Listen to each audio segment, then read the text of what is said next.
శివకార్తిక్ గారు, బాలయ్య బాబు గారి సినిమాలో అవకాశం వచ్చింది అని అంటే ఇంకా సెటిల్ అయిపోయినట్లే అన్న యాంగిల్ నుంచి చూస్తూ ఉంటాం మనం.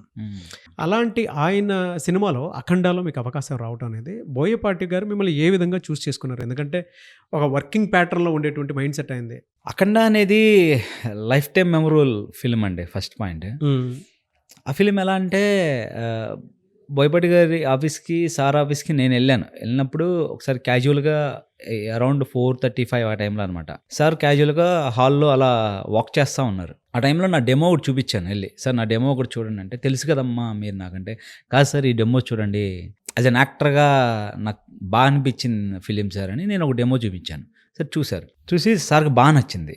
కార్తిక్ దీంట్లో అయితే లేవమ్మా, బట్ నేను ట్రై చేస్తాను ఏదన్నా ఉంటే అని చెప్పారు. దాని తర్వాత షండగా ఒక 20 డేస్కి నాకు ఒక కాల్ వచ్చింది. నేను ఇంట్లో ఉన్నా. నెక్స్ట్ 3 డేస్ ఫ్రీగా ఉన్నామని అడిగారు బోయపాటి గారి ఆఫీస్ నుంచి. నెక్స్ట్ 3 డేస్ అంటే క్యారెక్టర్ ఏదో ఒకటి ఫస్ట్ 3 డేస్ బోయపాటి గారి సినిమా అంటే చేసేయాలి అని ఫ్రీగా ఉన్నాను సార్ అంటే ఫస్ట్ ఫిలిం సిటీకి వచ్చాయన్నారు. బోయపాటి గారు పిలిచారు. పిలిచి ఏమ్మా ఏ సినిమా చేస్తున్నావు ఏంటి అని అడిగారు. అప్పుడు నేనేం సినిమా ఫిలిమ్స్ చేస్తున్నాను ఏంటి అని చెప్పాను. ఇవి చేస్తున్నాను సార్, ఇవి చేస్తున్నాను సార్ అని. అప్పటికి ఏ సినిమాలు చేస్తున్నారు? ఆచార్య చేశాను. ఓకే. ఆచార్య జరుగుతుంది, ఆల్రెడీ కమిట్ అయ్యాను. అప్పటికి ఆచార్య కమిట్ అయ్యాను. నిఖిల్ గారి సినిమా చేస్తున్నాను. రాజ్ తరుణ్ గారి ఫిల్మ్ ఒకటి చేస్తున్నాను. ఓకే. ఈ 3 ఫిలిమ్స్ జరుగుతున్నాయి. 3 ఫిలిమ్స్ గురించే చెప్పాను. చెప్తే ఓకే అమ్మా మన వాళ్ళు అప్డేట్ చేస్తారు నీకు. ఒకటి సార్, మీ ఫిలింలో చిన్నదైనా చేయాలని నేను ఎప్పటి నుంచో ట్రై చేస్తున్నాను సార్. ఏదైనా ఉంటే మాత్రం చెప్పండి, I will do my best sir. మీ ఫిలింలో చేయాలని నాకు కోరిక సార్ అన్నాను.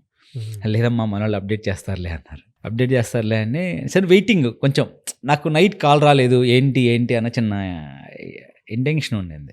నెక్స్ట్ డే మార్నింగ్ ఆఫ్టర్నూన్ రవణకి నేను మెసేజ్ పెట్టాను, అన్న ఏదన్నా అప్డేట్ ఉంటే చెప్పండి, ఈ టెన్షన్ తట్టుకోలేకపోతున్నాను. లే శివ యువర్ ఇన్, నీ కాల్ వస్తుంది మేనేజర్కి, మేము చెప్పేసాం ఆల్రెడీ, సార్ కూడా ఓకే అన్నారు. అమ్మాయి ఓకే రిలాక్స్.